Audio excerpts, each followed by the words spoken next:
On this week's show, we're discussing Xbox getting rid of their entire leadership with Phil Spencer and Sarah Bond out the door, Marvel's Wolverine claws itself onto PlayStation 5 later on this autumn, and new Pokémon titles Winds and Waves are officially announced at the 30th celebration. All that and much, much more on this week's GamerGuild Podcast.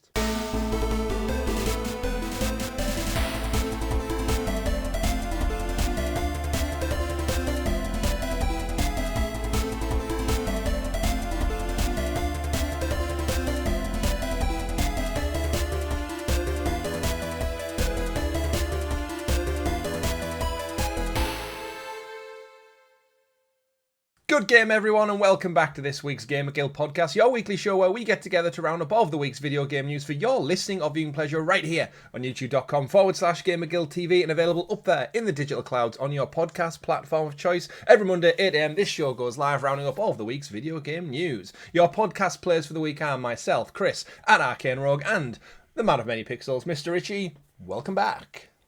I can breathe. Well, actually, you know what? I hadn't even noticed that. But now you say it, yeah, you're right. The last 10 minutes pre-show, the audio listeners will be thrilled. Their ears will stop burning. For the last month, I've just been bunged up, and now I've got like a steroid nasal spray, which is horrendous. Right. Like, it leaves a horrible taste in the back of your throat, but I can breathe from my nose. Does the job. I'm not 100%, but oh goddamn, sleep is good. Congratulations. Welcome to the real world again, where you can sleep. We do have a great show lined up for you listeners and viewers out there, but before we get into all that, don't forget to like the video, subscribe, and ring-a-ding-ding that bell so you're kept in the loop with all the great content we do here, like this very show, like our weekly live streams, which are back with a special spooky stream. PlayStation Retro Hunt, where I dive back into the annals of PlayStation classic history and dig out some retro classics, and of course, this very show, which you'll get early. Richie, I should point out, liking and subscribing, very, very important right now because we are on the cusp of 3,000 subs. We've had a phenomenal start to 2026. You and me don't know how it's happening. We seem to have cracked the YouTube. I don't know whether YouTube have reset their algorithm at the beginning of the year or... I don't know. It's just... sometimes we'll go through a few months where I get, it's growing, the channel's growing again, and it just goes, nope. Dead. Stop. Dead. Stops. But I guess we've had a good start with we've had Rayman seemingly done well, Resident Evil's done really well, so it is kind of like a really good start. At the time we're recording, we are on 2,992. So 8 sexy bastards need to hit that like button, that subscribe button. Yeah, if you're listening, we do appreciate it. And yeah, you are kept in the loop with more because there's a lot of content heading your way. Speaking of content, Richie, this week's weekly live stream was the one and only Resident Evil Requiem, Resident Evil 9. Gracing everyone's consoles this week. Yeah, I see what I didn't do intentionally there. But we'll put a pin in that because it's part of the news and it's part of what we're talking about, so I don't want to get into that. But go check it out. The live stream is up now for my kind of first few impressions. I have already recorded in the bag, Richie, about 5+ hours of continued streams. I've got deep into this game, so I want to talk about it. It will be up on the channel on a weekly cadence, so if you're not planning on buying it yourself, not planning on playing it, and you enjoy me bricking it, jumping out of my skin, there's plenty of that, even in the first hour alone, so go check it out and we'll get into it. But we do like to start the show with what we've been playing, Richie, so I'll throw it over to you. Now you can breathe and tell us clearly. What have you been playing this week? I am 100% hooked on Fallout 4. As is my girlfriend. But there's a little bit of a rant to go with this. Oh, no. Because Fallout 4, amazing game, but it's Bethesda. It's janky as fuck. And you're just learning this now? No, I know this, but what's annoying is the game's been out for over 10 years. Mm-hmm. And both me and Nat have encountered potential game-breaking bugs to the point where, on my current playthrough, I just can't interact with the Brotherhood of Steel. So that's an entire faction, which is pivotal to the main story, that I can't join because of actually 2 separate bugs. One bug, there's a quest where when the Brotherhood of Steel first come to the Commonwealth, you're like, why is this massive blimp turned up to investigate it? That's completed without me going anywhere near it. Well done. And therefore, the character you're meant to talk to in that base is no longer on the base. He's on the blimp, which you can't get up to. Right. And then another one, there is a Brotherhood of Steel Paladin Dance, who you can encounter naturally, who when you meet him, you have to fight off some ghouls, then you talk to him, you get a quest to clear out an old police station, then he kind of becomes a companion character for you. he is locked in, like, into combat, and I have done everything I possibly can to get him out of that. Right. So I can't progress that quest. So Brotherhood of Steel, fucked for me. Done. And considering how many times, every time something happens with Fallout, this game gets a huge spike in purchases, and they've got the PS5 version.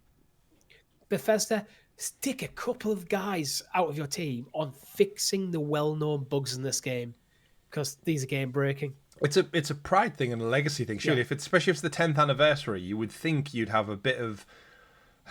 This game still sells. Fix it. Just fix it. But the bigger rant is for Nat. So there's a side. So in the game, there's bobbleheads. I actually have one, but not near me. So I'm not going to go grab it. I'll be a bobblehead. You pick them up, the collectibles, to give you stat boots. One of them is locked in an area which you can only get halfway through a side quest. So this is Nat's first bug. Mm-hmm. She can't progress that side quest because the character she was meant to meet somewhere else, for some reason, seems to be behind the locked door, and she's the one who unlocks the door. Right. So she can't progress that side quest, therefore she can't get the bobblehead, therefore she can't get the platinum. Right. But when she contacted PlayStation, now my rant goes over to PlayStation, who are fucking assholes. She contacted PlayStation. The guy on the stupid web chat thing went, make sure you've got cloud saves turned on, manually update your cloud saves, delete the game, reinstall it. Mm-hmm. She did that, and now her cloud save is gone, and she's back to square one. But when she got back in touch with them, the guy then turned around and went, there's nothing we can do, and just ended the chat. Wow. So, and since then, it's like, I've just remembered as well, because you know how much I hate the fact that online multiplayer is locked behind cloud saves, behind PS Plus. Yeah. Because me and Nat have been talking about potentially jumping into Fallout 76 together, because we've both been enjoy playing Fallout 4 together, but separate saves. Yeah. But that's locked behind PlayStation Plus, which I currently don't have, as is cloud saves. And to be honest, Sony, these are standard features now. So that needs to not be behind the paywall. Especially if your customer service is telling people to telling people to do shit, then that is wiping their saves. So fuck you, Sony. Fuck you, Bethesda. Wow. Still love you both though. Game's awesome, apart from the bugs. Those damn rad roaches getting into the code. So it's being a bit of it's a love-hate situation. See, I thought you would have dabbled in the nostalgia and went back to the Pokemon games that stealth dropped this week. I can feel it calling for me, but not yet. Yeah, so that was. I'm too invested in Fallout 4. So even though I had Resident Evil on the dock, we had a stealth drop last week. It's not in the news, but it's kind of part of the Pokemon 30th anniversary. Yeah, Pokemon Fire Red and Leaf Green stealth announced, stealth dropped on Friday for £16.99. I've needed a reason to go back to my Switch 2 since Donkey Kong Bonanza, since launch essentially. So it's just been sat there gathering dust. And isn't Pokemon just the best portable handheld game to have just to pick up and play? Yes, and I've never played Fire Red or Leaf Green, which we must have covered it on the news actually, because you explained to me what the difference was and why I should play it. They're the remakes of the originals. Yeah, which kind of got me. Why is it Leaf Green if Blue was the original, or is that just a Japanese thing? In Japan, Red and Green came out. Then when they ported them to the West, they did a semi-upgrade to be Red and Blue. Right. So there's Pokemon Red and Green were the first games, then Pokemon Red and Blue, and then Yellow, and then so on from there. So Leaf Green is effectively a remake of the originals. The original. Interesting. Which is the same story, but I think there's like some like art differences and stuff. I don't know the full list, but there's some tweaks. Yeah. Well, I've downloaded it, of course, because I'm a sucker for Pokemon nostalgia, and I've actually started playthrough. Normally, I would always go, Chris is the main guy, and my rival is Lee, my brother. And then this time, I started it with my daughter's name, and her rival's Gobby from Bardi and His Amazing Friends. Because I was sat there thinking, who's my daughter's rival? Like, she's 2-year-old. And I was thinking, I went through some of the kids she goes to nursery with. I was like, calling them their rival seems a bit harsh. And I was like, do I put a cousin? And then I thought, no, what if she grows up liking Pokemon? And it plants this seed of, like, hatred towards her cousin. So I was like, I was overthinking it, yeah. It's like, but if she gets into Pokemon and goes, yeah, why is my rival my cousin, and they always like show up and screw me over at gyms and all these important key points in the story. So I've started that one as a playthrough, a little bit different, just enjoying, like, again, I'm only in like the fest kind of area, catching Pidgeys and stuff, but that's probably going to be that game that I'm going to chip away at on the side now, when I just want something to kill like half an hour to an hour with, because as I said, I've been playing Resident Evil. So yeah, out of nowhere, I'm back on the Pokemon train, and we'll get into Pokemon with the news, because there's been quite a lot. I am buying these games just when it's time for me to play them, which isn't right now. I think because last year I played through all of Pokemon Blue for the channel. Yeah. Actually, I finished it up this year, actually. Mm-hmm. As much as, they've come out Fire Red and Leaf Green, it's like, I could play them. But it's like, this pull isn't as strong as it would have been if I hadn't just played through the entire of Pokemon Blue recently. Well, that's it. I get the bug every 2 or so years, so... Yeah. Next time I get the bug to play Pokemon, my Switch is getting dusted off and these are getting downloaded. Yeah. I did it with Let's Go. I did it with Shiny Pearl and Diamond. And then I jumped into... Was it Sword and Shield? Was the Switch one? I think so. Yeah, and then that one I finished it, but it never really got its hooks in me story-wise. And then I did buy the most recent one that wasn't Legends one. Can't remember what that was. Scarlet. Oh, Scarlet Valley, yeah. And I literally got maybe 5-6 hours better in now, but and I thought to myself, like, I'm not really enjoying this. It's just not doing anything for me. I wanted a lot more from it. But we'll get into our Pokemon conversations part of the news, because we do have an insane bumper episode. So much so that last week we recorded on a Friday, as we usually do. We're actually recording on a Sunday this week. It would have been better served last week, because we had some wild news drop last Friday regarding Xbox and Microsoft, as I said at the top of the show. We did think about doing a pick-me-up, but we'd already recorded like an hour and 40 episode, and we got busy. I didn't see the news till like the next morning, and I already had a full weekend. Yeah, unfortunately. So it's like there isn't time in my schedule to do a pick-me-up, and like I need to get this edited. Yeah. So... And our audience understand that, but if anything, it's going to benefit us, because we've had time to sit on it. News articles have had time to kind of pick through it, do some digging, speak to Xbox employees. So we've got almost a more detailed breakdown of all the Xbox news now. But we can't get into that, Richie, until we get into you introduce us the to graciously gathered GamerGuild Gazette, a.k.a. The news. The news. And as always, the news is brought to you by our wonderful guild heroes, the fantastic members of the channel who support that extra little bit further, just like you can, from as little as 99p. But let's face it, if you like something shiny, why not go for the shiny new bronze tier from as little as £1.99, where you get all the same benefits, but your membership title is just a little bit shinier. We all love a good shiny trophy.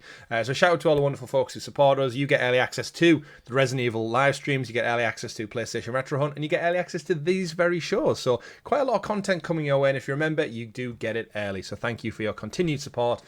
We do appreciate each and every one of you on the cusp of our 3,000 subscriber celebrations. Speaking of celebrations, Richie, let's kick things off with the news. We had a Pokemon Presents Direct that dropped in celebration of Pokemon's 30th anniversary. Pokemon, gotta catch 'em all. And thank you for that. We did both watch it. I'm going to just kind of summarize it, because I'm aware we've got a lot of Xbox stuff and Resident Evil stuff to talk about. They went through a lot of announcements for a lot of the Pokemon IP things that are out there. Realistically, I think for us, our audience, I don't think many people are playing Pokemon Sleep or Cafe Remix. Yeah. So basically, every Pokemon game of any kind, whether it's physical or digital, was covered briefly. No Pokemon anime or movies or anything announced, which I think it was a little bit of a shame, actually.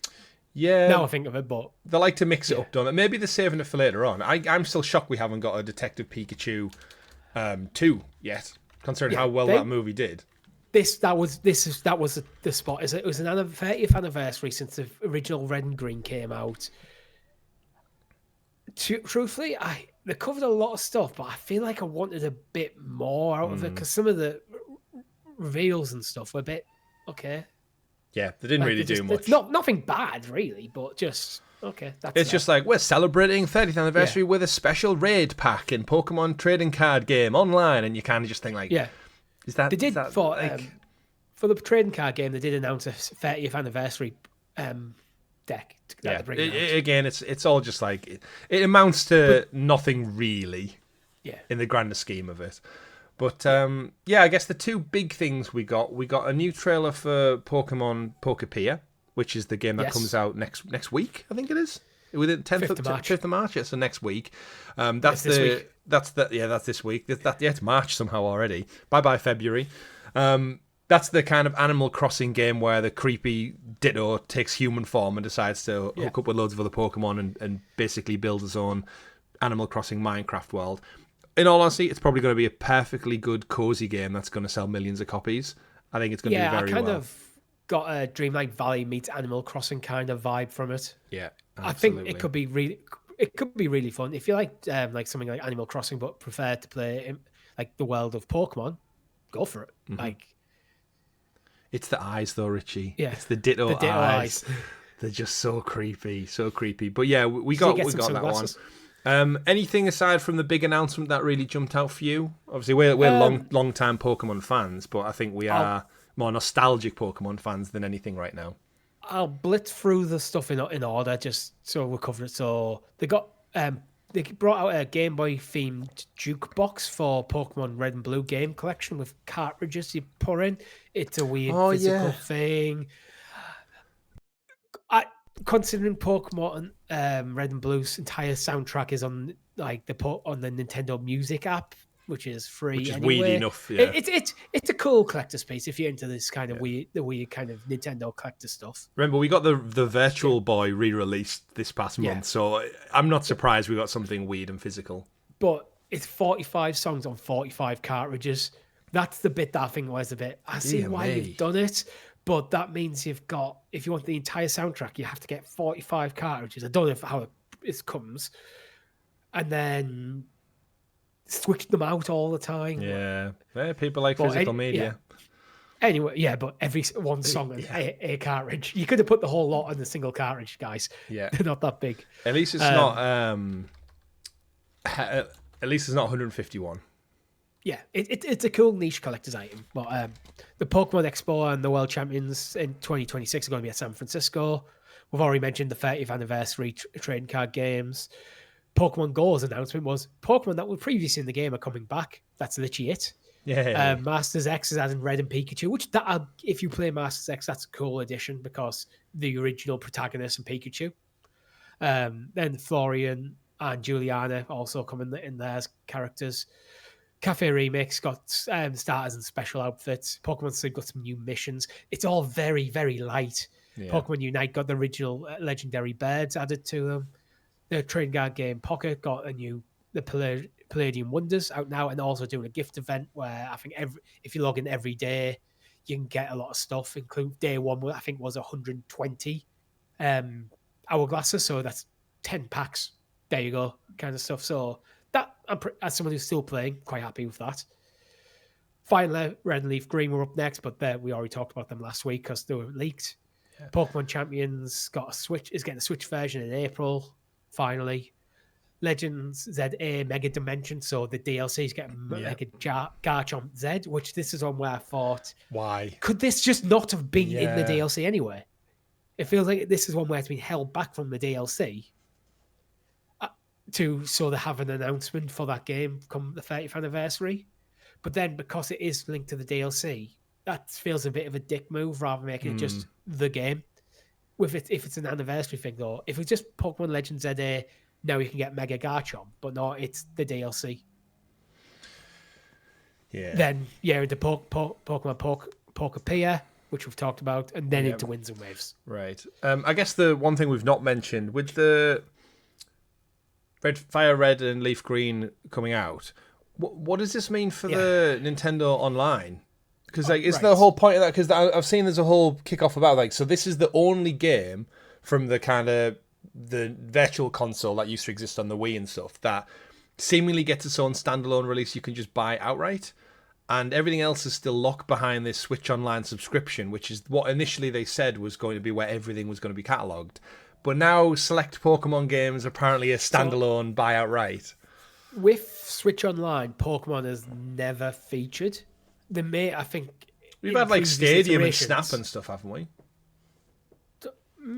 Maybe, but mainline Pokemon games never featured. Yeah. And I think this is kind of why, because they want the ability to repackage something like Fire Red and Leaf Green, which are Game Boy Advance games, as their own downloadable thing.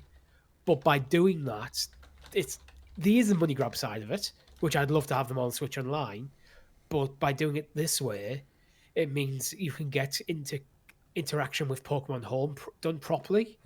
Although it is a one-direction transfer, you can transfer, from what I understand, a Pokemon from Fire Red into Pokemon Home, but not from Pokemon Home back to Fire Red. And that is probably due to limitations of the original games rather than anything else. The modern titles tend to have two-direction transfer. So if you wanted to, I don't know, you beat your Elite Four with your Charizard and Fire Red, then you want to play with that Pokemon Z8, you can. Yeah. When they've got that connectivity up and running. There's usually a bit of a lag between the games coming out and the Pokemon Home functionality. But it definitely does smell of just like there was money to be made, and why wouldn't you? Because but the price isn't too bad. It's not. I looked at $69. I think it's $20, and I didn't really shun at it. I thought, oh well, yeah. And I saw loads of people comments online saying, "Oh, you can get this. You can just play these on emulator on PC." It's like, well, yeah, you can, and I have. Yeah. But for me, it's like I do actually want to eventually have all Pokemon in my Pokemon Home. I've got about, I think I'm in the 900s of total species. Yeah. So I'm right up there. Obviously, I haven't got every single DLC and every single title because I haven't got like ZA.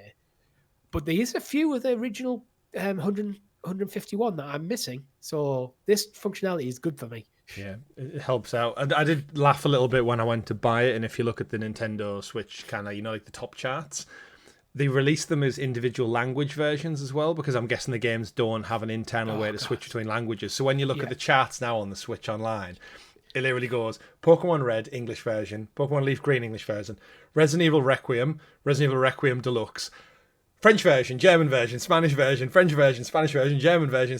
Like every single other block of the shot storefront is taken up by various different languages of popularity, and it's just I feel like such a Nintendo thing. I know the game is just running on an emulator basically on the Switch, but you could have, if you've put the effort in to get the Pokemon Home stuff in there, could you have not just blended these to have like a language select? By one. And packages them all, And then, because you imagine the memory capacity of the game must be minimal, like down to the megabytes, if that.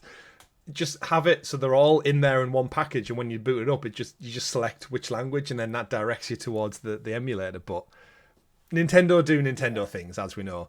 And one of the biggest things they did, Richie, was the biggest news of the whole day, which we had anticipated. We have our window for Pokemon Winds and Waves, which we did know about thanks to a big leak that dropped probably about 6 months ago now. I feel like that did give us the full kind of rundown of that.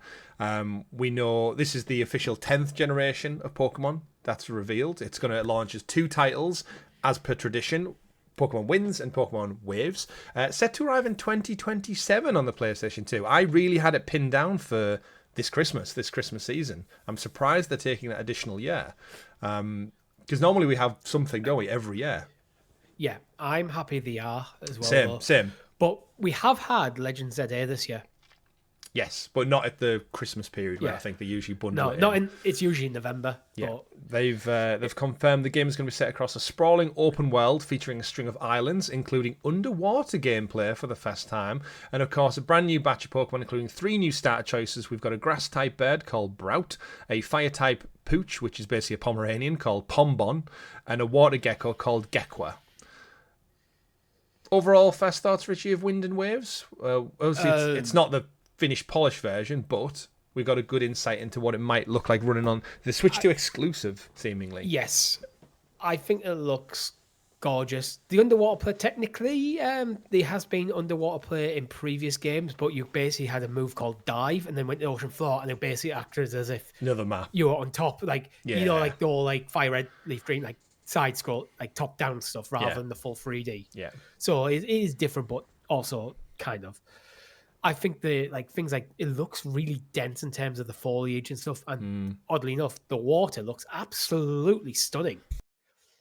Like to the point where it's starting to look. The characters are, I think, are on the verge of it works, but starting to almost look slightly out of place with how Yeah. simplistic the design is compared to how detailed the environments are. Yeah, I'd completely agree with you. The Pokemon in the world, I said, it's a little bit like Ubisoft games where they can absolutely nail the visuals of the world, but then sometimes when you see NPCs, they look a bit dated and static, and they don't fit with that world completely. You're right. There's just enough of a cartoony aesthetic over the whole thing, so like the character models blend nicely. But some of the designs, like Pombon specifically, is one I looked at and went, it just looks like a circle with a face, to be honest. I'm a bit lazy. Disappointed. I've seen other people love it, but I'm like, did nothing for me at all. I think dog lovers, people specifically Pomeranians, are like, yes, let's go. Interesting to see where the evolution line goes. It does look kind of cute, but because it is just like very like there's no detail to the face really. It looks like they've drawn a circle, put some hair around it, and slapped the nose, and mouth, and eyes on it. Yeah. It looks like an okay lineup. I don't think there's any. Yeah. When I saw it, there wasn't any jump, because obviously as soon as anyone sees it, they make the decision straight away. They go, right, who do I want? I have made my decision. I mean, I've made my preliminary decision. I want to see the full evolution line. Yeah, same. Because like Quaxley was good in the last games, but I hated his evolution line. He went a bit weird. Special. I personally just didn't enjoy playing with. Yeah. Brout looks like it came straight from Angry Birds. Yeah. He's just a sack. He's just a bird. It's not a bad design, but that was the first thing came to my mind. Is like, that looks like literally a character out of Angry Birds. Yeah. So at the moment, Gekwa's mine. Yeah, that's I think I'm leaning towards Gekwa. And looking at the three of them, they're playing it quite safe. I do certainly think that they could all have some like badass evolutions. Like, let's face it, a bird, a dog, and a gecko could all have some amazing like reptilian, giant dog, giant, like we've seen Pidgeot and stuff in the past. We know what they can do with these creatures. So I'm with you. I think the water type's my preference of choice, especially in a map that's so heavily water inspired. Right, it would be foolish not to pick the water type, you would imagine. But winds and waves come in 2027. We say that because there's lots of water. There could be tons of cool water Pokemon. So you might be like, I've got to start with Gekwa. But then I was like, well, I can't use I don't really want to use these in my team. That's a good point. The second, I guess, follow-up question, where do we think this is based off in the real world? Because everywhere's traditionally fitting into somewhere. I've seen speculation of somewhere like the Maldives. Okay, I can see that. But truthfully, I don't know. But it's a lot looks like more of an archipelago rather than a single big island. And at one point, it looks like you can go inside a volcano, which actually has magma flow, which looks pretty damn cool. Yeah. But yeah, it's hard to say. It looks almost got like a Maldives holiday resort kind of vibe to it. Yeah, it reminds me, I don't know which one it reminds me of, but when we got the crazy long-necked Executor, just because of the sunshine and the water and stuff. I did worry a little bit when they first introduced the two Pikachu characters in clothing at the beginning. I thought, what are we doing here? They have official names, Richie. They're called Mr. Windy Chew and Miss Wavy Chew, just to add a bit of character to this new game that's coming. They look like they're going to be your hosts on the island. I believe there might be version exclusive potentially. Yeah, I could see that. It's not confirmed, but with the naming of them, it's like I could see that. Do you have a preference which one you're going to go for? Waves or winds? I'm not really sure. Like it's probably the first time that I haven't just defaulted to one, because I don't really have a preference between wind and waves. I think when it's a colour, it's very easy to double down on one. When it's a weapon, it's very easy. But this one, I'm quite in the middle of the road with either wind or waves. They can both be quite cool. Maybe waves. I'm leaning maybe towards winds, but there is stuff I want to see. I want to see if you can customize your character, or is it locked in? Yeah, they're doing something a bit different. Because they started giving you really good character customization, X and Y, but then they seem to bring it back or get rid of it. It was like, just let me fully customize my character. Like, that's one of the things about Scarlet and Violet, because it was themed around you went to school and went out in the world. Yeah, you're kind of stuck to kind of like school uniform kind of stuff, and I always thought they looked a bit naff. Yeah. Where I loved it in X and Y is like when you got a new town, you could go into the boutique and go, ooh, new stuff to customize my character, like to really get like immersed. But I don't think any of the character designs for the two playable characters, which look different on Winds or Waves, look bad yet. But yeah, so I'll see. I'm leaning towards Winds. Stuff. And they've got a bit of time to obviously polish it and take it on board. I do hope they do something a bit different. I think Game Freak have learned probably a lot of stuff doing their... what's the game that's coming out that's done by Game Freak? I'm absolutely blanking on it right now. Beast of Reincarnation. Beast of Reincarnation. See, I don't want them to do something different. I want this to be a proper Pokemon game.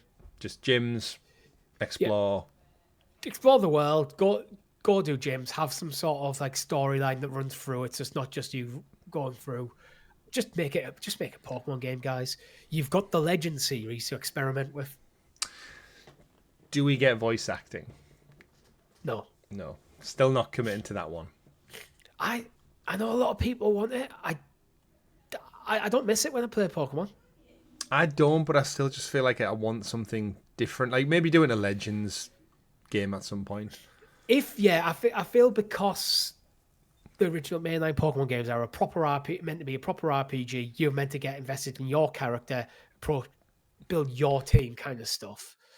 Voice acting, I think, sometimes can take away from that in some ways, where if you're going to go something like Pokemon XD Gale of Darkness, I didn't mention, is coming to Switch Online, GameCube, Switch 2 only. Something like that, where it is more of a very solid narrative game. You're playing the story of that character, so that's where I think voice acting works. So, but voice acting for some minimal voice acting for like side characters and stuff could be cool, but I feel like keeping your character mute is not a bad thing. Yeah, that's fair. But we'll see. 2027 Switch exclusive. What I will say is when we get into the next story is there is no excuse for this running poorly on the Switch 2 after what I've seen and heard of the next game. So moving on to the second story of the week, Resident Evil Requiem reviews are in. The 9th mainline entry in the Resident Evil series is out. I've played many hours of it, Richie. I'm probably about 7 hours in. Actually, I've been off work this week, so I've had some time to just like lock in and play some. I've been playing it at night time, as you appropriately do. But yeah, it's currently sitting with an 88 on Metacritic. It's got a user score of 9.4, and it seems to be, from everything I've listened to in terms of just reviews and not spoiler cast, but kind of like early previews and stuff, hands down one of the best entries in the series, if not a lot of people's favourites. I've not finished it yet, but I'm thoroughly enjoying it. We'll get into that in a little bit more detail shortly. I just want to give some reviews to give people a little bit of a taste. Game Informer gave it a 9.8. They said Requiem is Resident Evil at its finest. It is fantastic, a revelatory mix of terrifying survival horror and action, which is kind of sets the scene initially from it. I'll pull one from Dual Shockers, which I did have here.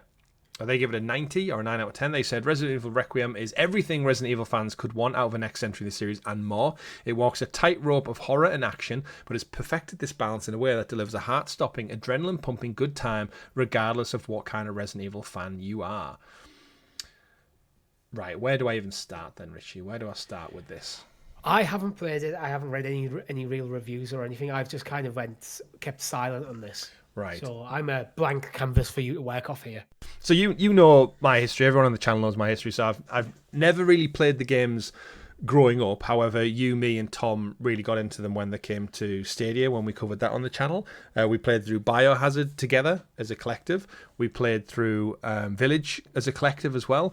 And I really enjoyed them. Of course, that was the kind of Resident Evil reboot of the world. It was first person. It was a little bit different. It was trying to shake things up a bit.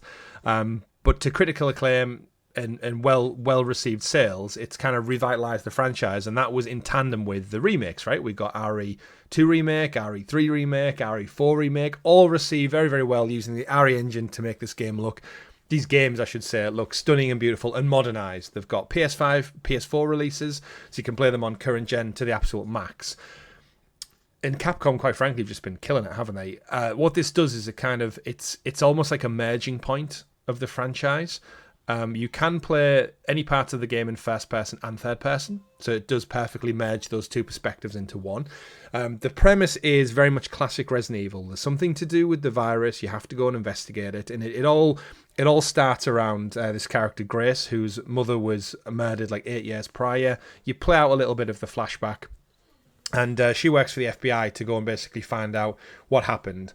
Stuff ensues, and basically the return of Leon Kennedy gets involved, and this is where the game does really well. So Grace is very much the stealth approach, very little weapons, very much hide and sneak around and use distraction techniques and special route pathways to kind of avoid basically being injured or caught. Leon, on the other hand, is the more action heavy of like, you know what, we know during these like tight elements of horror you want to let off a bit of steam by just going guns and blaze and popping heads, ripping things to shreds, that kind of thing. And that kind of creates this perfect yin and yang back and forth of gameplay. The loop is really, really fun. It does inventory management like all classic Resident Evil ones do. Like I'm currently going through like the clinic, which is basically the mansion. It's the new I've version of the mansion. Just read a user review. Like, you know, I always look at the completely negative ones just to get a vibe of what's got why. Mm-hmm. Someone was complaining about the inventory management. Management is like, it's Resident Evil. That's the game. That's the game. It forces you to think. But essentially, the game leans you into having a set fixed location in. It's not like a police station. It's just essentially a big manor house. It's called a clinic. And essentially you have an east wing, a west wing, a main central area, a couple of save rooms, which you are seemingly safe in at the moment, although I am dubious because it's Resident Evil. I don't know if they can get in. Each wing kind of has a hero villain, like a creature of some sort, like Village did. You know, when you used to go up to the puppeteer woman's house and there's the guy who lives in the factory. Like each area has its own dedicated kind of big boss, big type. And yeah, I'm just thoroughly enjoying it. It's got me a couple of times with jump scares. The zombies in this one, they're infected, but they remember traits of their old personalities. So it's quite interesting. You can see patients in this clinic. They're in the corner with like the head wrapped up, and you can hear them looking at the wall, going, "My head, my head hurts, and they have like little traits. Like I think I found a surgeon in one of the rooms still attempting to do surgery on a dead patient. So and it's almost like they're infected, but they're not fully almost like half turned. Yeah, they keep their memory. So there's a really interesting like way to get around one of them. There's a guy who's obsessed with turning the lights on and off, and he's in the corridor just going, lights on, lights off, turn lights off. And basically what you do is you can turn the lights on, and he gets pissed off by it and walks to the light switch to turn the lights back off because he likes the dark. And you can use that as a distraction technique to get around him. So there's like loads of little things, like you use their memories to almost like solve little puzzles, so you don't have to kill them or waste ammunition on them. So it's quite a nice little tactical thing. And then, yeah, it's followed by your typical gameplay loop of, like, find something to solve the puzzle. Like, I think last night I was looking for, like, a corrosive acid to break a lock on something to then get into the next area, find a key card, level 1, 2, 3 to get into certain rooms. And the map is slowly just kind of opening up into more rooms, more areas, more levels of this, like, clinic to explore. And then the game pivots back over to Leon's story and then back to Grace, while collectively telling a unified story, which I'm guessing at some point is going to converge. And the game's going to unravel, but it looks gorgeous, the gameplay is fun, the narrative's interesting, and even though I've not played RE2, 3 and stuff, I'm aware of them enough in pop culture, and I understand. All you really need to know is there's a virus, there's zombies, and you're there to save the day. You can enjoy the game by just pretty much knowing that much. I'm sure if you played the previous entries, there's enough Easter eggs in there, and the little notes and the little nods here and there, and characters. I've seen a few people, especially around the Leon side of the game, saying, "Oh, it descends into just like extra violence with loads of Easter eggs and the story falls apart." But to be honest, these are very few and far between the reviews wise. The majority of views are 9s and 10s. I think this is definitely going to be in the Game of the Year discussion. It's like if you don't like Easter eggs, and there's always going to be Easter eggs in games, especially with a recurring like character like Leon coming back. Yeah, I definitely think the overall consensus is this is sitting about a 9. Reading from IGN, they kind of summarised it quite well. They said, like the result of an experiment conducted in an underground Umbrella Corporation lab, Resident Evil Requiem successfully splices two separate strains of survival horror together into the one highly infectious new mutation. It signals the return of the series legend and the arrival of a likeable new lead. Remember Ethan Winters? We never saw that guy's damn face, and he was quite irritating by the end. It signals the return of a series legend and the arrival of a likeable new lead, amps up the gore to a new stomach-churning standard, head-popping, some might say, and unleashes a scarier breed of zombie alongside some truly beastly boss fights. The lack of any meaningful side content like a mercenaries mode is a touch disappointing, and I do wonder if there's slightly more balance that could have been struck with the ebb and flow of jaw-clenching moments to tension / all-out assault, rather than being front-loaded with the story frights before giving away to more bullet-ridden back half of the game, which I guess I'm not there yet. Even so, from my first trembling steps into the shadows all the way to the tremendous Titan-sized takedowns at its climax, Resident Evil Requiem kept me completely absorbed and consistently entertained, whether it was hair-raising or all-out guns blazing. Which, yeah, it's a gorgeous, fun action game with jump scares and a good story narrative with likeable characters. Because again, I will say, Grace, for all her flaws in the gameplay and stuff, she's really likable. Like, I hope Grace sticks, even though I've not finished the game, I hope she sticks around for the next 1-2 entries, perhaps. Like we saw, Ethan Winters got 2. You feel like she's become like a potentially new fan favourite, where Ethan Winters is fine, but I don't he was think never a fan favourite. He's not a beloved character. He was fine. Yeah, you never saw his face, really. He just mourned all the time. People enjoyed his games, but not him. It feels like Grace could be a fan favourite, who like a Leon, who keeps, or Jill or Claire, who keeps coming back over and over again. Yeah, and in the interest of like the timeline, is Leon's like in his 50s now. This guy's got grey hairs. He's haggard. He's seen things. He probably should have been killed off many years ago. Not in terms of the game, but just like how he survived this long living in this world is beyond belief. But again, Capcom clearly understand like they need fresh blood. Do we know where this sits in like the timeline? Does this sit after Village? Yeah, it's all chronological. So most of the RE timeline is basically from 1996 all the way through. It's pretty much canon. So this is taking place, like a lot of the notes, I think Grace's mum died in 2018, according to the notes you find, or when the flashback happens. So this is very much in and around 2026, 2027 timeline period. So Leon's back. He's a grumpy old man now, but he knows how to do things. And I will say, Richie, it's not really a spoiler, but it's in the game. One of his, like how Clint Eastwood has a Magnum, what is it, Magnum? 44 Magnum? Yeah, the most powerful handgun in the world. It's a Desert Eagle. Yeah. It's called, the gun is called the Requiem. Yeah. And it is badass. Like this thing's firing out like rounds that must be like the size of my hand. And it is satisfying to use. It breaks your wrist if you use the gun. Ammo completely scarce, as you can imagine. So it's definitely like a specialized weapon.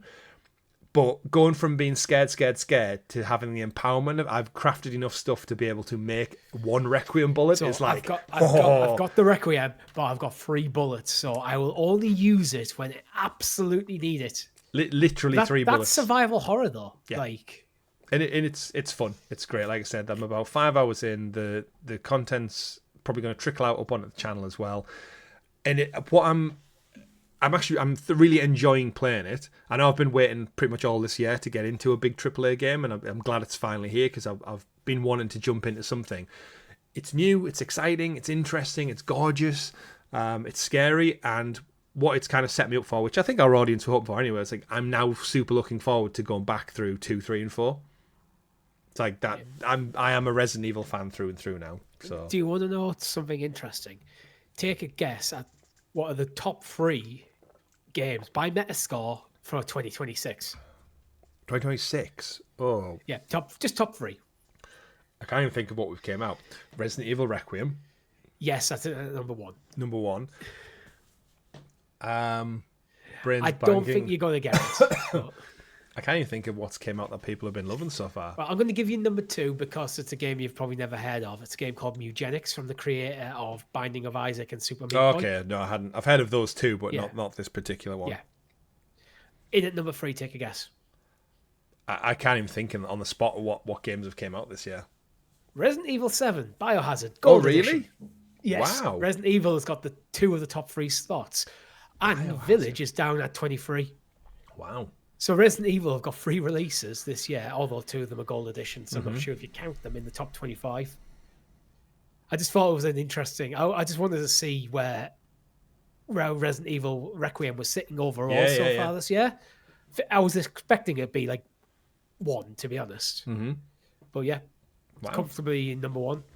Again, it's a great franchise that stood the test of time. It really has.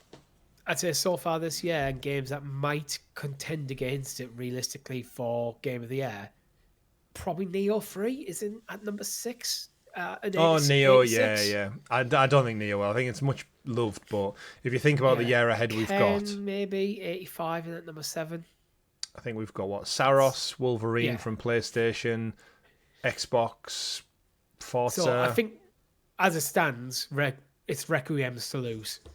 It seemingly at this moment in time, yeah, absolutely. Can't wait to play more. I'm going to play some more tonight. Looking forward to talking about it more, but definitely, I think even for yourself and Nat, I think this is one that you both thoroughly enjoy playing through, either side by side or individually as well. It's like, I know you're not a huge Resident Evil fan either, but I think there's enough DNA of like The Last of Us, and from what you know of Resident Evil already, and just like graphically, it's so damn gorgeous. It's almost like you're going to want to play it just because how good it looks.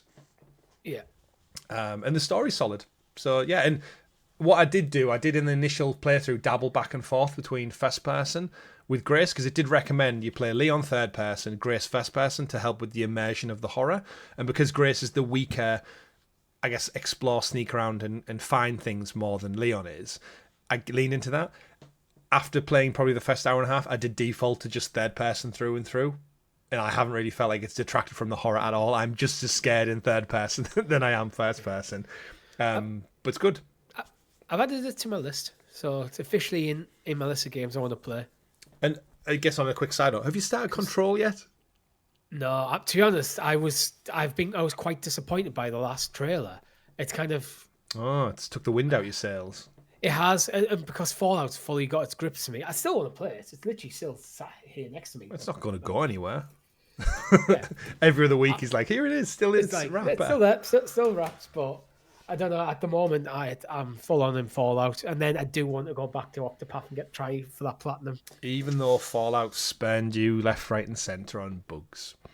Yeah, but to be honest, the platinum's not. I'm not that far off, really. Oh, well. I've still actually. I'd say not that far off. There's still quite a lot of story stuff and different story paths that I need to do. But in terms of a lot of the miscellaneous quests, Yeah. a lot of stuff for the platinum and Fallout, I've got there. But I actually also did fork out for the DLC. It's all there, all those branching paths. And See, pass with a tenner. I bought Fallout 4 when it came out and launched. In fact, I think I got the pre-order version with the steelbook. is 4 the one So with it's the like- Far Harbour DLC? Yeah. Is that one? So That's like a game unto itself from what I've heard. Very nice. But yes, speaking of branching paths, we move on to our third big story of the week. Would have been the biggest story if we hadn't kind of lined things up the way the week had landed.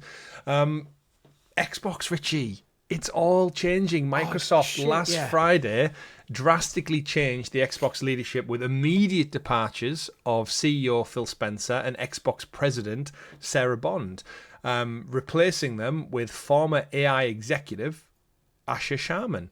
And I should clarify, AI executive Asher Sharman, it's a real human being, because I've seen so many articles covering it. It reads as though they've both been replaced by an AI executive, like an artificial person. Asher Sharma is a real person. She works at Microsoft, formerly in a job title, AI executive. She is in fact a real human being. There's so many threads to pull on. What I wanted to do, Richie, I guess, is start with the official Microsoft blog, because I think that kind of sets the tone. And then we'll branch out into why we think the tone's utter bullshit, and we'll read deeper into it and everything else. So this is from Satya Nadella, who is a man. I want to point that out for anyone who thought Satya Nadella was a woman. Any foolish people out there, myself included. Reading from the blog. So remember, this unraveled Friday night at maybe like 8 p.m. UK time, give or take. We'd recorded, logged off, and then our Discord chat was popping off with like, oh my word, Microsoft are clearing house. So reading out loud. Satya Nadella's message says, gaming has been a part of Microsoft from the start. Flight Simulator shipped before Windows, and you can practically ray trace a line from DirectX in the 90s to the accelerated compute era we're in today. As we celebrate Xbox's 25th year anniversary, the opportunity and innovation agenda in front of us is expansive. Today we reach over 500 million active users, are a top publisher across all platforms, and continue to innovate across gaming hardware, content, and community in service of creators and players everywhere. I am long on gaming and its role at the centre of our consumer ambition, and as we look ahead, I'm excited to share that Asher Sharman will become Executive Vice President and CEO, Microsoft Gaming, and report to me. Over the last 2 years of Microsoft, and previously Chief Operating Officer at Instacart and Vice President of Meta, so a little bit of thing there. Asha has helped build and scale services that reach billions of people and support thriving consumer and development ecosystems. She brings deep experience building and growing platforms, aligning business models to the long-term value and operating at scale, which will be critical in leading our gaming business into its next era of growth. Matt Booty will become Executive Vice President and Chief Content Creative Officer, reporting to Asha. Matt's career reflects a lifelong commitment to games across people. I won't go too much into Matt's because we all know he's been there many, many years and across many franchises. Together, Asha and Matt have the right combination of consumer product leadership and gaming depth to push our platform innovation and content pipeline forward.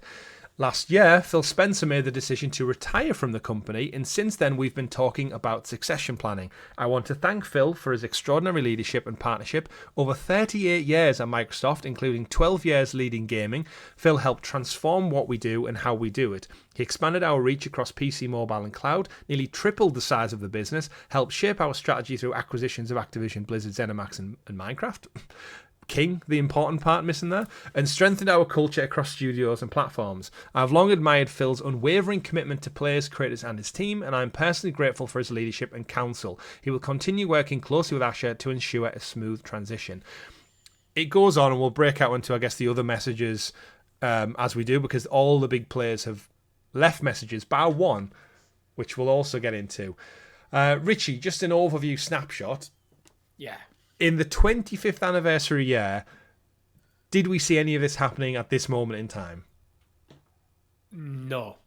It's the timeline from announcement to Phil Spencer, Sarah Boyd leaving is was the biggest part of this, what I call utter bullshit. Over the weekend. I can absolutely see Phil Spencer making the decision last year to retire. Mm-hmm. But I feel like there would be a longer-winded retirement plan, which would have, with how ingrained in the branding of Xbox Phil Spencer is, he would have probably, I could see him doing a farewell tour of all the big game like outlets, like the IGNs, etc. Just because he does these tours anyway. Yeah. Like, do a bit of a farewell tour, and we would have been told about his retirement date in advance. With the nature of who he is, Sarah Boyd leaving all of a sudden also leads to they go, okay, we've accepted Phil's retirement, we are retiring now.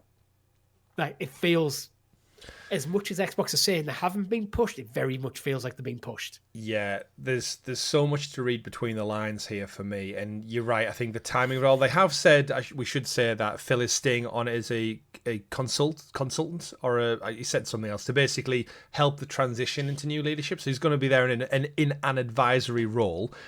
However, I do not believe Phil's been there for that long. He's the big head honcho, and Sarah Bond, and this is their 25th anniversary year. They don't want those two characters around to celebrate in the 25th anniversary and then maybe hand the reins over after the celebrations and announcements. Once you get the big Halo drop, possibly new hardware, now is a time to say, right, I'm going to hand the reins over. I feel in Phil Spencer, Sarah Bond, I feel like was getting groomed to take over from Phil Spencer. Yeah, absolutely. Phil Spencer, successor. I feel like, as part of the 25th anniversary celebrations, that his retirement announcement would have came out.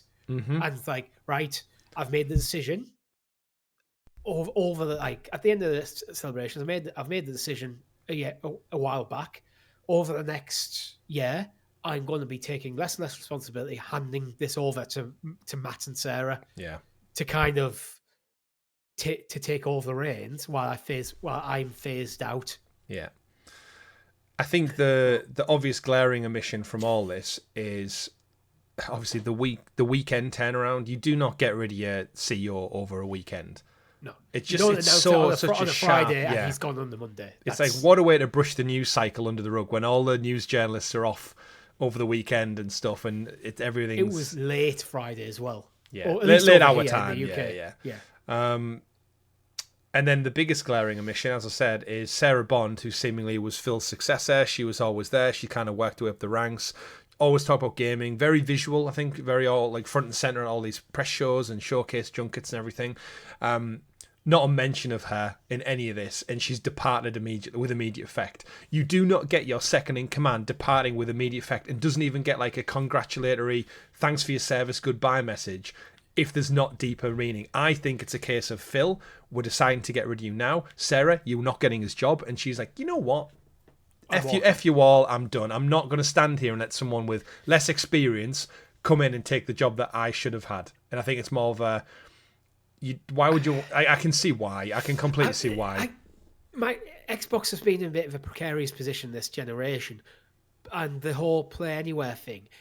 And the quality of the games are starting to produce really felt that they turned a corner. Yeah. But that wasn't translating to hardware sales. No. But was that decision made to knowing that it wouldn't be translated to hardware sales because they're behind and they couldn't see a route to catch up? Possibly. And I don't want to speak ill about Asha Sharma because I feel like she does deserve a full crack of the whip at this. But I think considering where she has come from within the Microsoft family, that is concerning. It's a quick rise to the top, isn't it? It seems. It's not even a quick rise for me. It's AI shite because I don't like AI. I think it gets in the way. AI largely gets in the way of people with talent doing their jobs properly. If you have talent, you don't use AI. I hate AI. I hate Google search now because I just have to scroll past like half a page. Would you like an AI shite. summary? Yeah, big tech is just cramming AI down our throats and looking for excuses to use it rather than they're not looking to solve problems. They're looking for excuses. Save money to use their solution, and it feels like putting an AI exec in head of Xbox. Although she has said, to her credit, that she's not going to be pushing AI hard. How long does she hold her nerve on that before, if the money's not coming in, does she revert to what she knows? Oh, this game's taking too long. Have you considered using AI to speed things up? And games become AI slop. Yeah. To churn them out. Rather than talented, creative people giving the time, the resources to do their jobs properly. Yeah. Well, I mean, that's a good point to jump into Asha Sharma's message. So she's obviously... She may have even wrote it with AI, ironically. Let's read her opening message because, again, you said needs to set the scene. For those who don't know who Asha Sharma is, yeah, as Richie said, she came from an AI background. She has worked for Meta. CEO said, over the last 2 years, she was previously at Meta, vice president of Instacart. I'm not sure what that is, but they've basically hired her saying she's scaled service and reached billions to support. I don't think it's one for one. In her role, she oversees the team and technologies that power AI across Microsoft and its enterprise customers, spanning critical infrastructure, foundation models, end-to-end tool chains for building, managing, and deploying AI in agentic applications. Her portfolio includes Azure AI Foundry, Azure OpenAI Service, Azure Machine Learning, Responsible AI, AI Search, customizable APIs, Azure AI Services, and she also leads applied engineering, computer engineering, and growth for Microsoft's core AI division. All of that means jack shit to me. I have no clue what she does other than it actually mirrors a lot of what we saw with Google Stadia. If it looks like a lot of internal promotions because you lead on projects that seemingly launch well but don't have... Yeah. She got in on the AI team and she's had the right personality to excel in that team, and she's just went up because of the AI has exploded. Yeah. That's why I question with her, like, how quickly she's rose. Has she rose because of her abilities, or she rose because she happened to be in the right place at the right time? Yeah, riding the AI wave as such. Because this AI bubble, I can't wait for it to pop. Like, once it goes, everyone goes. AI content on YouTube is annoying because it gets in the way of creators who have talent because it's so created, but it's tailored to the algorithm perfectly. So the YouTube's algorithm and Instagram, etc., pushes Spotify as well with AI-generated music, is pushing stuff so actual people with talent, creative visions are getting lost in the mix. So it's destroying creative industries. Yeah, it's interesting. But let's give her a fair... Again, let's give her a fair dues. I will give her a fair due, but I have my strong reservations with her background. That's fair. Especially going from Phil to this. I think they're definitely polar opposites at different ends of the gaming spectrum. Asha Sharma's message as part of the Microsoft blog says, "Dear team, today I begin my role as CEO of Microsoft Gaming. I feel two things at once, humility and urgency. Humility, because this team has built something extraordinary over decades. Urgency, because gaming is in a rapid period of change and we need to move with clarity and conviction. I'm stepping into work shaped by generations of artists, engineers, designers, writers, musicians, operators, and more who create worlds that have brought joy and deep personal meaning to hundreds of millions of players. The level of craft here is exceptional and is amplified by Xbox, which was founded in the belief that the power of games connects people and pushes the industry forward. Thank you to Phil for his leadership and to every studio, platform, and operations team that built this foundation. We are stewards of some of the most loved stories and characters in entertainment and bring players and creators together around the fun and community of gaming in entirely new ways. My first job is simple: understand what makes this work and protect it. I've seen people rip that bit apart, that she doesn't understand what the work required already is when she's about to step in the role. But again, going back to what the start of this conversation, the speed of this, absolutely, she hasn't had time to do her due diligence on the team. Absolutely. It then starts with her 3 commitments. First, great games. Everything begins here. We must have great games beloved by players before we do anything. Unforgettable characters, stories that make us feel innovative gameplay and creative excellence. We will empower our studios, invest in iconic franchises, and back bold new ideas. We will take risks. We will enter new categories and markets where we can add real value, grounded in what players care about the most. I promoted Matt Booty in honour of this commitment. He understands the craft and the challenges of building great games, has led teams that deliver award-winning work, and has earned the trust of game developers across the industry. Second, the return of Xbox, suggesting they've been away. We will recommit to our core Xbox fans and players, those who have invested with us for the past 25 years, and to the developers who build the expansive universes and experiences that are embraced by players across the world. We will celebrate our roots with a renewed commitment to Xbox, starting with console, which has shaped who we are. It connects us to the players and the fans who invest in Xbox and to the developers who build ambitious experiences for it. Gaming now lives across devices, not within the limits of any single piece of hardware. As we expand across PC, mobile and cloud, Xbox should feel seamless, instant and worthy of the communities we serve.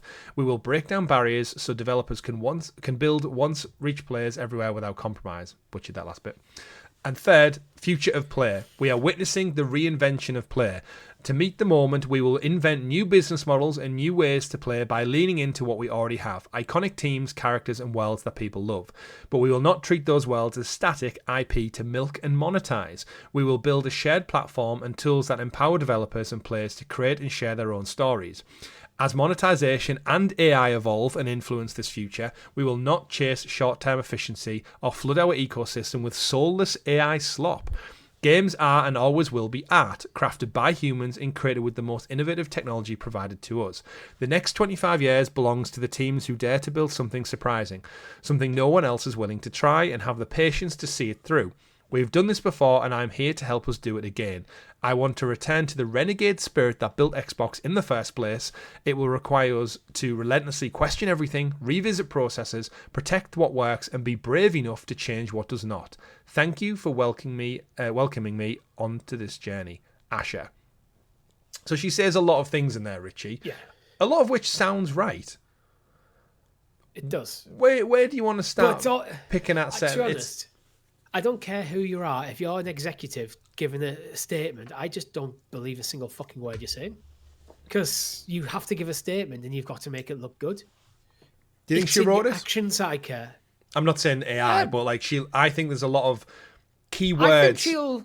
I think she's drafted it, and then other people in the team will have had some input. Probably Matt Booty, who's just been promoted to head of content, may have looked over. Phil Spencer may have even overlooked this a bit. Because, as you said, Phil Spencer staying on as a consultant. Yeah. But that, for me, is just perfectly normal in any sort of workplace. Someone may write a statement, but if you're a big public figure, you're not just going to write a statement, put it out into the world. Other people are going to go through the checks to make sure you're not saying anything you shouldn't, not saying something that, especially because she isn't a traditional gamer, she's been honest about, she's not going to put out a statement that is going to piss gamers off. She's going to rely on the gamers and their team to go, does this sound okay? Is this going to start a shitstorm? Yeah. But at the end of the day, it's executive speak, and it means nothing until we see action. Yeah. on it. And I think that's where Phil always got a lot of additional praise. And Sarah Bond and Matt Blue, like, they were first and foremost gamers. Like, you can go and look at Phil's Xbox gamer tag, and he's right up there with some of the biggest achievement hunters. He plays games. You don't have to be a gamer no. to succeed in this role. No. But it helps. It helps understand your audience. I think there's a lot of things she said in this statement which do ring true.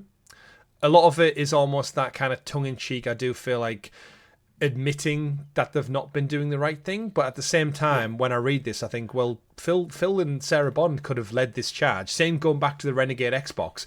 I feel like Phil Spencer never really wanted to put exclusivity on Game Pass and break that mold, and yet the powers that be higher at Microsoft seemingly force his hand. Remember when he sat on stage and said through Grimace about multiple titles going multi-platform, and he was like, we'll see what it means for the other things, but then now that dam's broke. Like, I think he knew the importance of exclusivity, and now that's gone. The rumours is that it was kind of Sarah Bond more pushing there. The always Xbox, everything's an Xbox kind of thing, yeah. Yeah, that was her kind of campaign. And it's not worked, arguably, and maybe that's why she was out. Yeah. Maybe she was going to be the next successor, but Xbox has been heading in the wrong direction for such a long time. Do you change leadership? And I can, on another side of a coin, I can see why they maybe didn't think Sarah Bond was the right choice. It is just hard to look behind the lack of experience in Asha and her lack of understanding of this industry as to why you might be concerned. That everything's an Xbox campaign was Sarah Bond's thing, and the whole like getting rid of Xbox exclusivity on games was kind of something part of her brainchild, her vision for Xbox going forward. Add in Game Pass, which is, to be honest, it's probably questioned at this point because in terms of the finance of it. If they're looking at that and going, this model isn't working, we don't feel like this is the long term, and that's what she staked her reputation on. Yeah. But then if Phil was planning to retire anyway, maybe that's unfortunately why they've made the decision. Is like it's time to just cut them both. Yeah. There's also that kind of big thing that Satire and Microsoft gaming, Big Daddy Microsoft, that we always need to remember that Xbox is a cog in a much bigger ship. Yes. System that. At the end of the day, Satire overviews and sees everything, and if it's not making money or it's not doing so, remember they spent a lot of money on Activision Blizzard King in the billions that they'll be wanting to start to see a return on, and I think if their tactics haven't been working, and they haven't been for many years, as much as Phil and Sarah are likable characters, as a pure business decision, if you're their boss, you must look at their output and go, it's heading south. We've spent billions and it keeps getting worse year on year. Hardware down, game sales down. What is happening? Yeah. I think, hardware, unfortunately, they're struggling to catch back up with PlayStation after the missteps of Xbox One. Mm-hmm. Then game sales are down because of Game Pass. That is the reality. The whole point of Game Pass is you're going to, instead of getting box sales, you're going to translate that revenue into Game Pass. Game Pass. Yeah. Is it just unfortunately netted out less money? Because ultimately that was a business decision. As much as people we've praised Game Pass before, and even with the price hikes, remains probably the best value in gaming if you like to play lots of different games. If you just want to get into gaming and you want to play loads of different games, your best bet is still right now Game Pass. Yeah, truly believe that. But I've also got rid of Game Pass myself because I found I wasn't using it. Same reason I got rid of PlayStation Plus. I wasn't playing the monthly games. Mm-hmm. I was still buying box copy games, so it didn't make sense to me to have it. But if they've lost box copy sales, and Game Pass isn't doing as much as they were hoped, and then now getting rid of platform exclusivity on games, some big games now day and date, is meant that people have got looking at it going, well, why would I bother? Me and you haven't bothered touching our Xboxes because of the lack of exclusivity. Yeah. Like, Oblivion, if that was Xbox exclusive, I may have fired up my Xbox.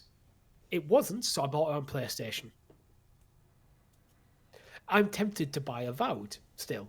It's on my list of games I want to play on PlayStation. Fable, I want to play that on PlayStation. There's a theme running there. Like, it's just like, well, I don't have reason to use my Series S right now. Same. So why would I buy anything on Xbox? Yeah, Keeper was the last thing I played, and there's nothing I've really been intrigued by. Call of Duty did nothing for me, and as you said, it's that the power of the exclusivity, I think, still goes back to, if you have me pulled in for certain things, I'm more likely to play third-party games there. And I'm at that point where any third-party game, I'm always going to play on my PS5. Always, yep, always. There's no reason for me not to, because I prefer the trophy support, because that's where I've built up my catalogue of trophies.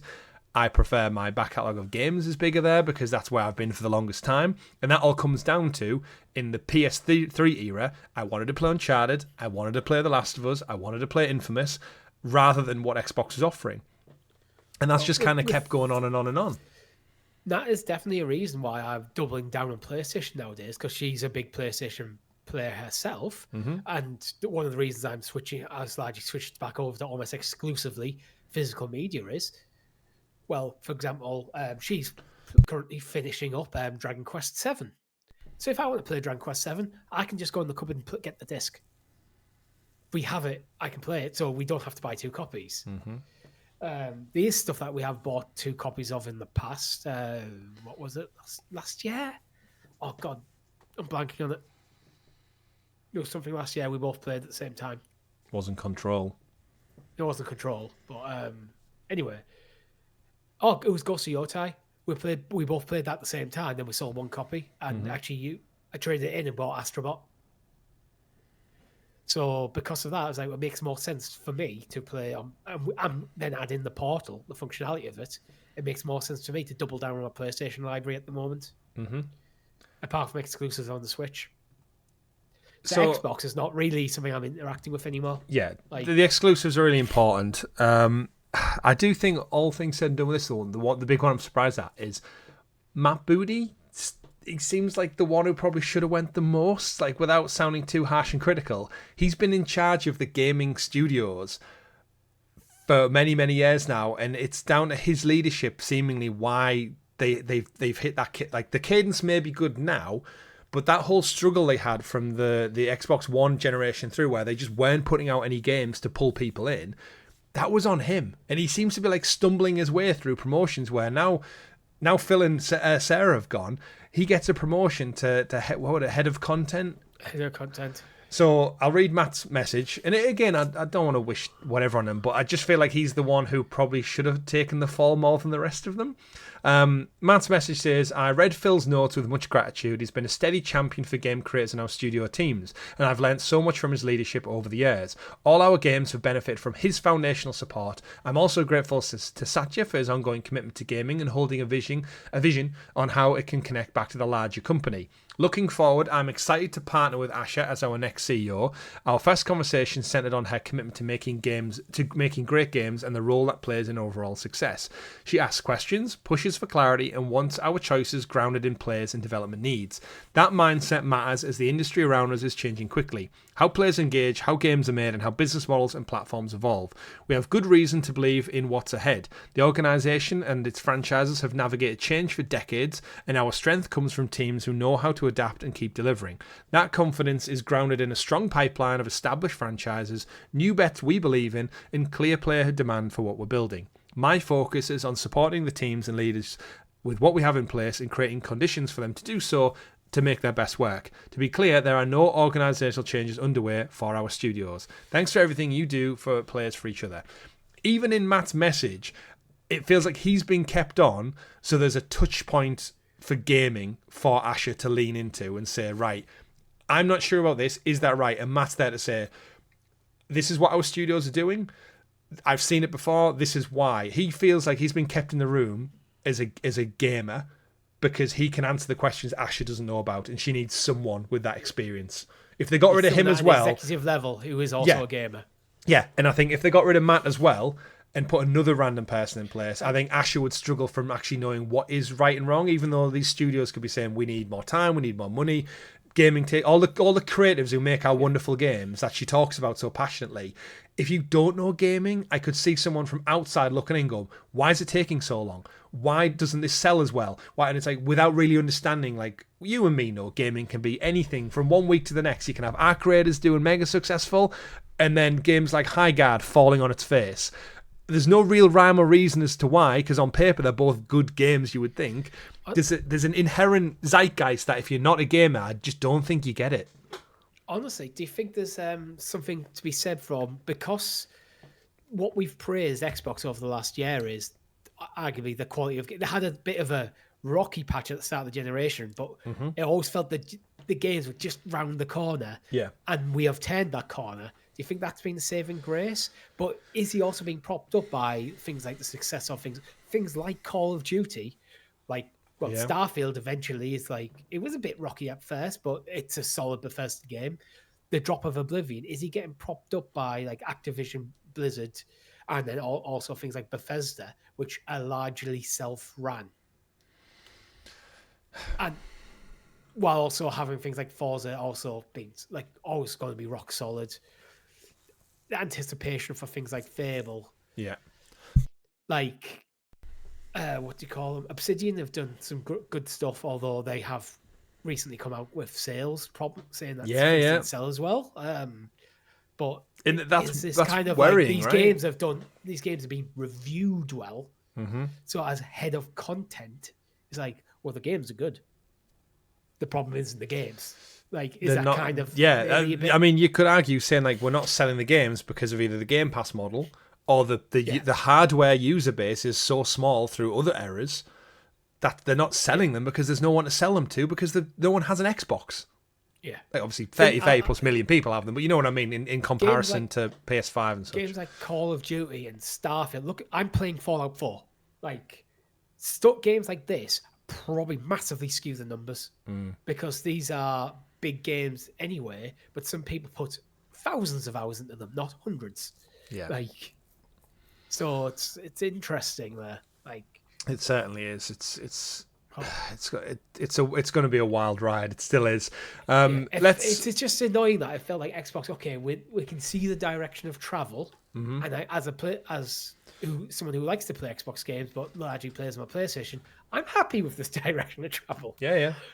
But it'll be interesting to see where they go. Let's kind of bring it to a close with Phil Spencer's message, and then. Well, actually, we'll do Sarah Bond's, and then I think it's right we probably end with Phil's message. So Sarah Bond, although, again, thinking the timeline things, I don't know if you picked up on it in all the news cycle, Richie, but she actually had LinkedIn posts talking about server tests just hours before this announcement. So that just shows you how maybe short of a turnaround this was on the Friday evening. But she's gone. Reading from her statement in full that she put out, this wasn't via Xbox, this was via LinkedIn. In the statement, she said, "I'm incredibly proud of what we've built together over the past 8 years. PC and cloud gaming are growing faster than ever. Our next console is well underway, and together we've helped lay the foundation for a more open gaming platform that spans devices and reaches players around the world." When it's interesting that even though she's left immediately, she says we, and also... Our first team. Line is mentioning PC, cloud gaming, and console. Yeah, emphasizing her drive. When we announced our intention to acquire Activision Blizzard in 2022, I committed to helping lead Xbox through what would be a critical period of change. Over the past 4 years, we've navigated that moment together and positioned the business for what comes next. We took some of the biggest challenges this organization has ever faced and did it as one team.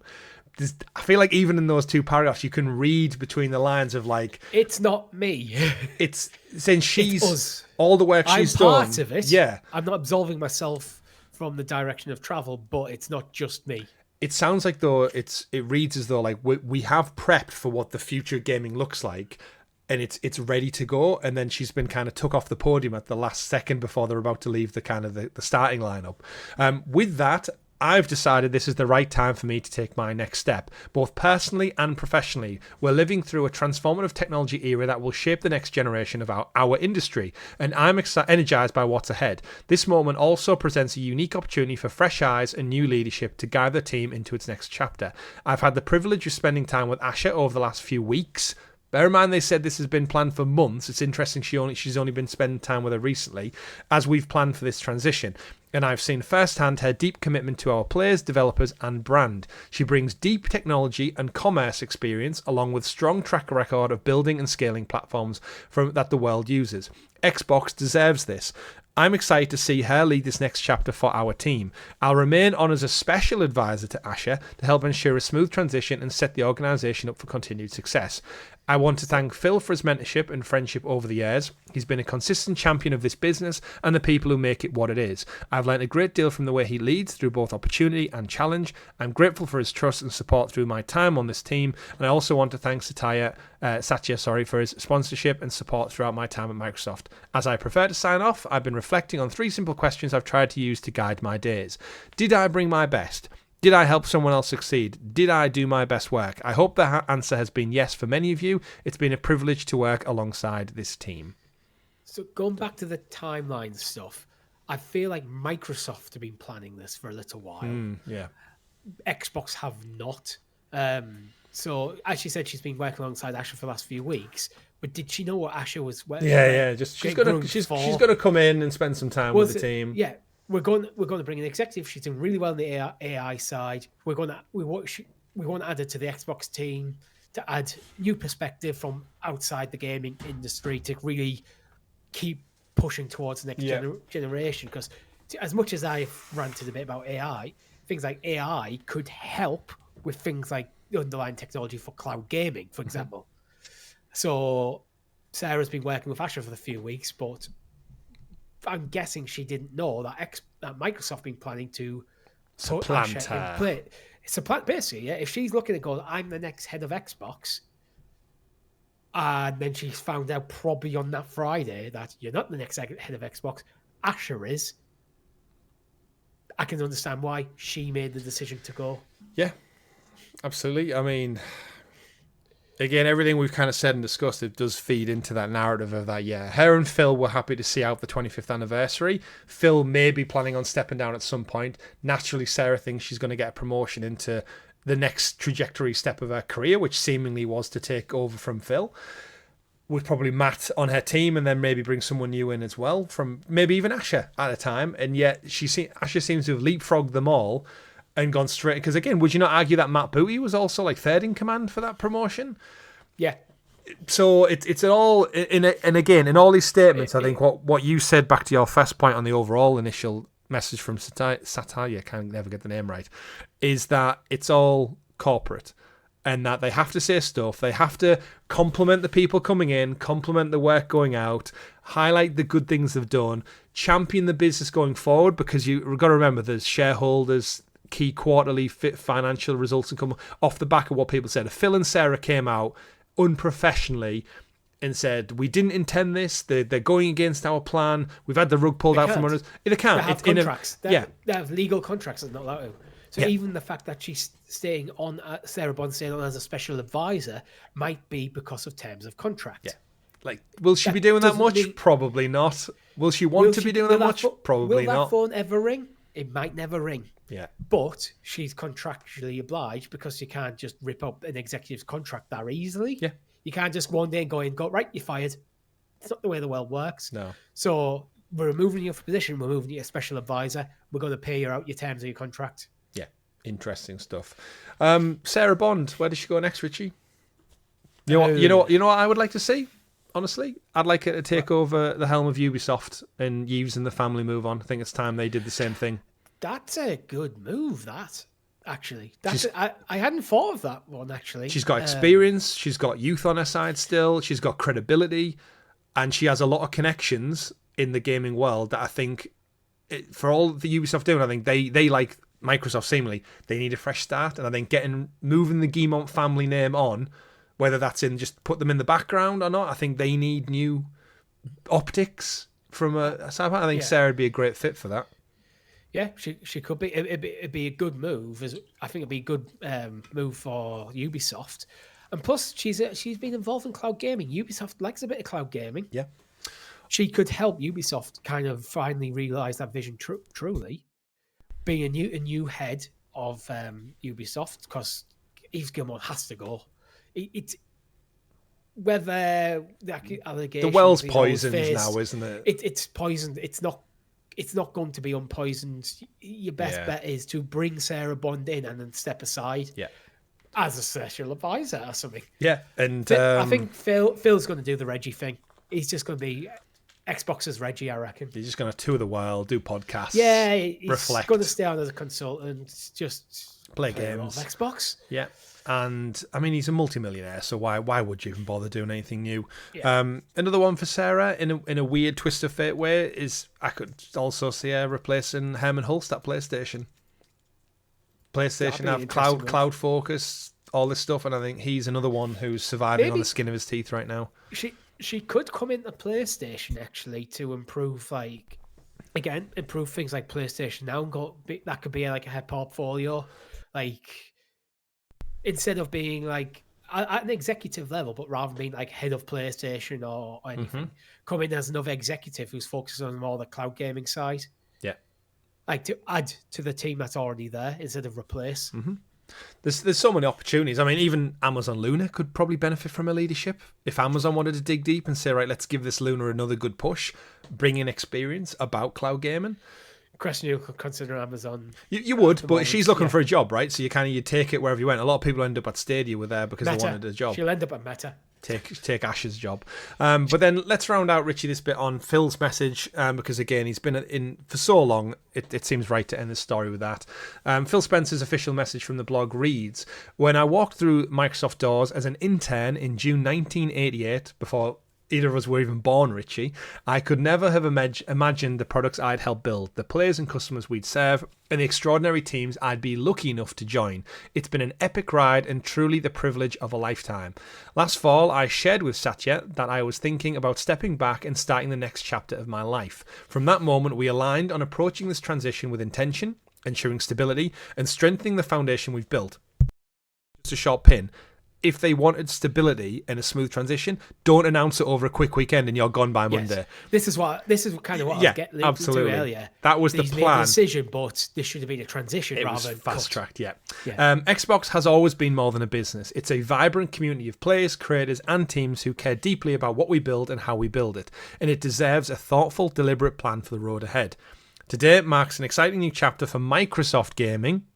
Specific emphasis on Microsoft, as Asha Sharma steps into the role as CEO, and I want to be the first to welcome her to this incredible team. Working with her over the past several months has given me tremendous confidence. She brings genuine curiosity, clarity, and deep commitment to understanding players, creators, and the decisions that shape our future. We know this is an important moment for our fans, partners, and team, and we're committed to getting it right. I'll remain in an advisory role through the summer to support a smooth handoff. I'm also grateful for the strength of our studio organisation. Matt Booty and our studio teams continue to build incredible portfolios, and I have confidence in the leadership and creative momentum across our global studios. I want to congratulate Matt on his promotion to EVP and Chief Content Officer. As part of the transition, Sarah Bond has decided to leave to begin a new chapter. Sarah has been instrumental during a defining period for Xbox, shaping our platform strategy, expanding Game Pass and cloud gaming, supporting new hardware launches, and guiding some of the most significant moments in our history. I'm grateful for her partnership and impact she's had, and I wish her the very best in what comes next. Most of all, to everyone in Microsoft Gaming, again, Microsoft Gaming, pardon me, I want to say thank you. I've learned so much from this team and community, grown alongside you, and continually inspired by creative courage and care you bring players, creators to one and each other every day. I'm incredibly proud of what we've built together over the last 25 years, and I have complete confidence in all of you and the opportunities ahead. I'll be cheering you on in this next chapter as Xbox's proudest fan and player, Phil. And then he signs off with his Xbox gamer tag, P3. Yeah. What big line that jumped out at me is Xbox has always been more than a business. I feel there's a bit of a dig in there. Like the businessmen have took over. Yeah. The business people. Yeah. But yeah, I guess we'll see what the future holds with this one, Richie. Like it's a 25th anniversary, so surely Asha and Matt are going to have to get on the stage at some point at this year's summer showcase, which is only probably 3 months away at this point, and tell us about future of Halo, future of Gears, future of hardware, what's the handheld up to, and how they're really going to turn the ship around, because I can't really see a clear path to it. Yeah. I feel like this generation's probably locked in. I can't see any monumental shifts overnight. Nope. even though they've switched the teams quickly, I feel they switched the teams quickly to focus on the next generation of Xbox. So whatever the new direction of Xbox is going to be, I think is in next generation. It'd be interesting, actually, for Asher Sharma and Matt Booty to get up on stage, get an Xbox Direct kind of thing going, and get on stage and address the world as the new heads of Xbox. Well, they have a summer showcase, so what better time to do it and tell us about a new console to distract. But either way, speaking of distractions, our final quick news stories of the week. Ironically, it's a quick news story. As PlayStation scramble to cover up the Bluepoint closure news, they put out a random social media announcement this week. We've got a date for Marvel's Wolverine. It launches September 15th. Out of nowhere, Richie. They had a state of play. They could have announced it. They had the best state of play ever. They could have announced this to elevate it to an even higher tier. And some reason they put it out on a random Thursday. They've put this out there to distract from Bluepoint. The rumours circulating seem to be that it's like put out some good news, but then ironically, if they just waited an additional few hours, Microsoft would have done the whole hold my beer scenario and really they needn't have even done this. But yeah, 15th of September. Either this should have been accompanied by a trailer at the state of play, or what I think they're waiting for is their own state. Wolverine probably state of play have its own thing where they announce this date. Yeah, I reckon this would have happened in April, or maybe even this month.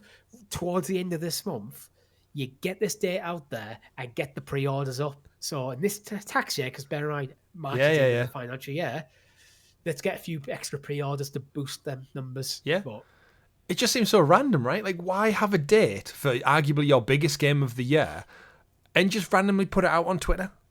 Like, of all... They want us to talk about this rather than Bluepoint. Yeah, they want to move... Shall we talk about Bluepoint? Move that news cycle on. I don't think we've even got time to talk about Bluepoint. Yeah. We'll probably come to it in a future one. Yeah, we'll talk about it next week if the news doesn't change. There's basically been a good bit of investigatory journalism done into the now ex-Bluepoint employees, and they've spoke about the projects that they were working on, the projects that they'd pitched, how far they got, the God of War fiasco, and yeah. But I think we've gone quite deep on a lot of stories this week, so we'll talk about them in the future episodes. Last quick one for the week is the PlayStation Plus games for March have been announced. You've got 2K25, the PGA Tour for PS5, Monster Hunter Rise for PS5, Slime Rancher 2 for PS5, Elder Scrolls Online Gold Road Collection, whatever that is, and DLC. DLC, and it's a collection of DLC. Yeah, so average again. PlayStation Plus continues to just add stuff on that. Don't think really moves the needle. If you're one of those games, you've probably already got them and played them. But it is another month of games. Richie, that brings us to an end for a bumper-filled episode. We've got brand new game reviews, we've got big Pokémon announcements, and we've got an entire shake-up of Xbox leadership. Do let us know in the comments below what your thoughts are on the whole Xbox change. Put your thoughts are.